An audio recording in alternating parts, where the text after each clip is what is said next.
Where there is great diving, there is often great fishing, and the waters around the Great Astrolabe Reef are no exception.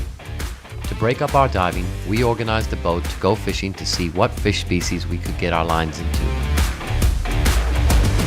Top of the list was the famed giant Trevally. These sleek, powerful predators patrol the turbulent whitewash zones where the waves crash against the reef's edge.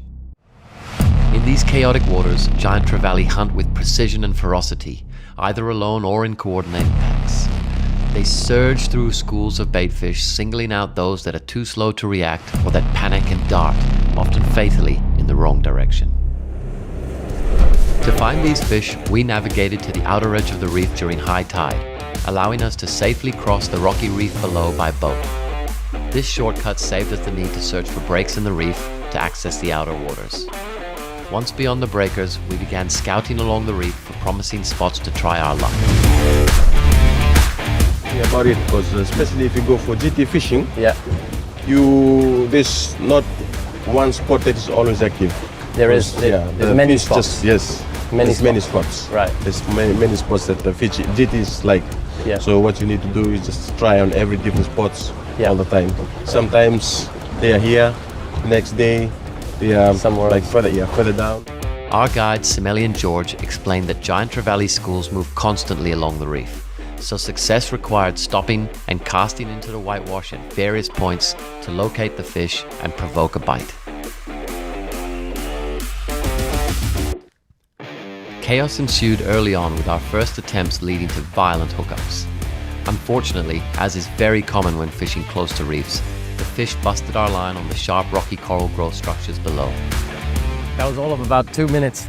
Fish on the line snapped. Lucky we saw the braid. We almost lost it. We got snapped quite high up in the braid. We've recovered the lure. There it is.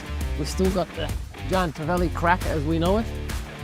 And we're going to try again. Simeli's tying a new knot there. All right. It's going to happen a lot, I think, yeah? A few casts later and boom, we were hooked up yet again.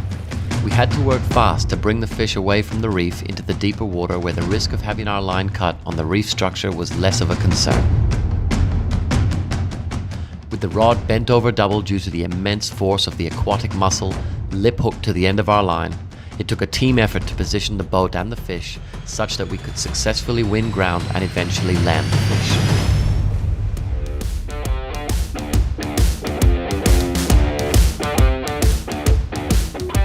Here it is, the giant Trevally in Fiji.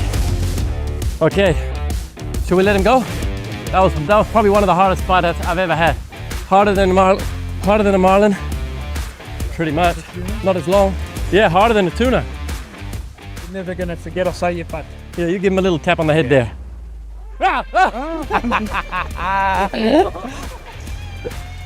Oh fuck! Look at his little teeth. It's heavy as fuck. This is a big boy fish, we're gonna let him go.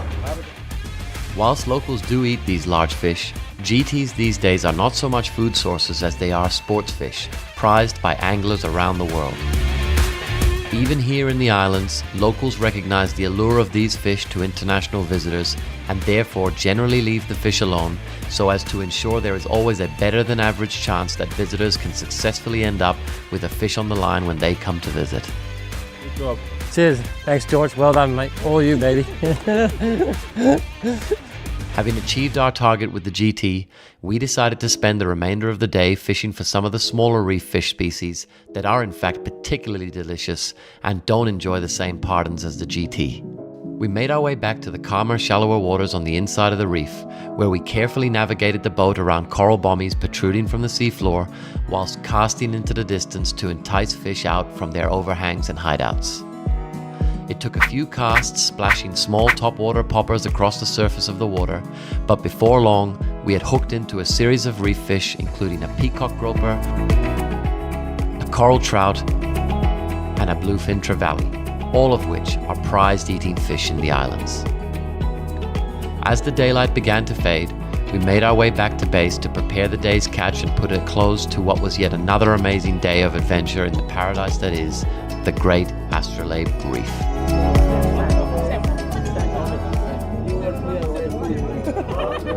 Sorry.